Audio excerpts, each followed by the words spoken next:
ಆಗ್ತದೋ ಅಷ್ಟು ಅದನ್ನ ಮಾಡ್ತಾ ಇರಲಿ. ಈ ದೇಶದಲ್ಲಿ ನ್ಯಾಯಾಂಗ ವ್ಯವಸ್ಥೆಯನ್ನು ಬದುಕಿದೆಯಲ್ಲ, ನ್ಯಾಯಾಂಗದಲ್ಲಿ ನಾವು ನಂಬಿಕೆ ಇಟ್ಕೊಂಡಿರೋರು ನಮ್ಮ ಸರ್ಕಾರ, ಮುಖ್ಯಮಂತ್ರಿಗಳು, ನಾವೆಲ್ಲ ಸುಳ್ಳು ಆರೋಪಗಳು ಹೋಗಿ ಸುಪ್ರೀಂ ಕೋರ್ಟ್ ಏನು ಹೇಳಿದೆ ಅಂತ ಗೊತ್ತಿದೆ. ಮತ್ತು ನ್ಯಾಯಾಧೀಶರ ಮುಂದೆ ಹೋಗಿದೆ, ಜನಪ್ರತಿನಿಧಿಗಳು ಕೋರ್ಟ್ ಮುಂದೆ ಹೋಗಿದೆ. ಮಾಡ್ತಾನೆ ಇರಲಿ. ಕೃಷ್ಣ ಅವರು ಎಷ್ಟು ಕಿರುಕುಳ ಕೊಡ್ತಾನೆ ಇರಲಿ. ಏನೋ ಕಿರುಕುಳ ಕೊಡ್ತಾ ಉದ್ದೇಶಪೂರ್ವಕವಾಗಿ ಆಗ್ತಾ ಇರೋ ಉದ್ದೇಶಪೂರ್ವಕವಾಗಲ್ದಿರ ಇನ್ನೇನೇನು ಇದು ಏನು ನಿಜಾನ? ಅವರು ತಮ್ಮನಿಂದ ಅಣ್ಣನಿಂದ ತಂಗಿಗೆ ಬಂದಿರುವಂಥ ಜಾಗ ಕೊಟ್ಟಿದ್ದು ತಗೊಂಡಿದ್ದು ಇಡೀ ದೇಶಕ್ಕೆ ಕೊಟ್ಟಿರೋದು ನಿಮಗೆ ಗೊತ್ತು. ಸುಪ್ರೀಂ ಕೋರ್ಟ್ ಏನು ಹೇಳ್ತು? ನಾಗಪ್ರಸನ್ನ ಅವರು ಏನು ಹೇಳಿದ್ರು? ಅದೇ ಥರ ನ್ಯಾಯಮೂರ್ತಿಗಳು ತುಲನೆ ಮಾಡ್ತಾರೆ, ಯಾವ್ದು ತಪ್ಪಿದೆ ಯಾವ್ದು ಸರಿ ಇದೆ ಅಂತ. ಕಿರುಕುಳ ಅಂತಾರೆ ಇನ್ನೇನಂತ ಹೇಳೋಣ. ವಿಜೇಂದ್ರ ಅವರು ಸಿಎಂ ಔಟ್ ಗೋಯಿಂಗ್ ಸಿಎಂ ಅಂತ ಹೇಳ್ತಾ ಇರುವಂತದ್ದು ಸರ್. ಯಾರು? ಸಿದ್ದರಾಮಯ್ಯನವರು ಔಟ್ ಗೋಯಿಂಗ್ ಸಿಎಂ ಈಗ ಅಂತ ಹೇಳ್ತಾ ಇದ್ದಾರೆ ವಿಜೇಂದ್ರ ಅವರು. Vijendra incoming CM. Vijendra is incoming CM for the Karnataka state. ಭವಿಷ್ಯ ಹೇಳೋರ ಅವರು? ಭವಿಷ್ಯ ಹೇಳ್ತಾರೆ ವಿಜೇಂದ್ರ ಅವರು. ಫಸ್ಟು ಅವರು ತಟ್ಟೆಯಲ್ಲಿ ಬಿದ್ದಿರುವಂಥ ಹೆಗ್ಡಾನ ಎತ್ತಕ್ಕೆ ಹೇಳಿ.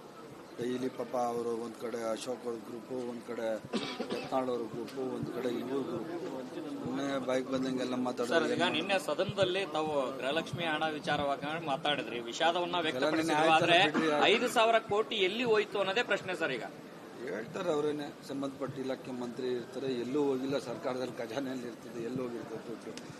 ತಪ್ಪು ಮಾಹಿತಿ ಏನಾದರೂ ಕೊಟ್ಟಿದ್ರೆ ವಿಷಾದ ವ್ಯಕ್ತಪಡಿಸ್ತೀನಿ ಅಂತ ಹೇಳಿದರೆ ಸರಿಯಾದ ಮಾಹಿತಿ ಕೊಡ್ತಾರೆ. ಸರ್ಕಾರದ ಹಣ ಹಂಗೆಲ್ಲ ಡೈರೆಕ್ಟಾಗಿ ಹೋಗೋ ಚಾನ್ಸಸ್ ಇಲ್ಲ. ಬಿಜೆಪಿಯವರು ಅನುಮಾನ ವ್ಯಕ್ತಪಡ್ಕೊಂಡು ಬಿಜೆಪಿಯವರು ಯಾವಾಗ ಅನುಮಾನ ಪಡತ್ತಾನೆ? 6 ವರ್ಷಕ್ಕೆ ಹೇಳೋರಲ್ಲ, ಸುಳ್ಳು ಹೇಳೋಕ್ಕೆ ವಿರೋಧ ಪಕ್ಷ ಇರೋದು ಅಂತ ಹೇಳಿ ಸದನದಲ್ಲಿ ಅದು ಸರಿ ಎಲ್ಲರೂ ಹೇಳೋದು.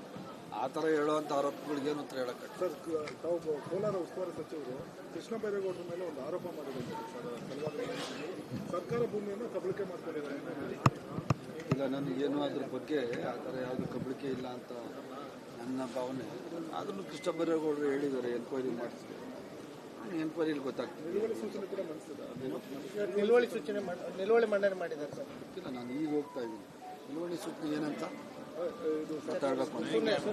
ಚರ್ಚೆಗೆ ಅವಕಾಶ ಕೊಡಿ ಬಿಡಿ. ಏನು ಚರ್ಚೆ ಅವಕಾಶ ಮಾಡಿದ ತಕ್ಷಣ ಎಲ್ಲ ನಿಜ ಹೋಗ್ತದ? ಬಿಜೆಪಿಯವ್ರು ಹೇಳಿದೆಲ್ಲ ನಿಜಾನ? ಅವರು ಆಲ್ರೆಡಿ ತಿರ್ಗಾ ಹೇಳ್ತಾ ಇದ್ದೀನಿ, ಅಶೋಕ ಹೇಳಿದಾರಲ್ಲ, ವಿರೋಧ ಪಕ್ಷ ಇರೋದೇ ನಾವು ಸುಳ್ಳು ಹೇಳಕ್ಕೆ, ನಾವು ಸುಳ್ಳು ಅಪಾದನೆ ಮಾಡೋಕ್ಕೆ. ಅಸೆಂಬ್ಲಿಲೇ ಒಪ್ಕೊಂಡ್ಮೇಲೆ ಪಾಪ ಅಶೋಕ್ ಅವ್ರು ದೊಡ್ಡ ಮನಸ್ಸು, ಭಾಳ ದೊಡ್ಡ ಮನಸ್ಸು ಅವ್ರದ್ದು. ನಮಗೆ ಡ್ಯಾಮೇಜ್ ಆಗಲ್ಲ ರೀ, ಸರ್ಕಾರಕ್ಕೆ ಯಾಕೆ ಡ್ಯಾಮೇಜ್ ಆಗ್ತದೆ? ಬಿಜೆಪಿಯವ್ರಿಗೆ ಡ್ಯಾಮೇಜ್ ಆಗೋದು. ಸುಳ್ಳು ಹೇಳಿ ಹೇಳಿ ಹೇಳಿ ಅವರೇ ತಾನೇ ಜನಗಳ ಕಣ್ಣಲ್ಲಿ ಕೆಳಗಡೆ ಹೋಗೋದು, ಕೀಳಾಗಿ ನೋಡೋದು ಜನ ತಾನೇ ಅವರಿಗೆ. ನಮ್ಗ ನೋಡ್ತಾರೆ, ಸುಳ್ಳು ಹೇಳಿದ್ ಪ್ರೂವ್ ಆಗಬೇಕಲ್ಲ. ಸುಮ್ಮನೆ ಹೇಳಿದ್ರೆ ಏನಾಗ್ಬಿಡ್ತದೆ? ಕೃಷ್ಣ ಬೈರೇಗೌಡರ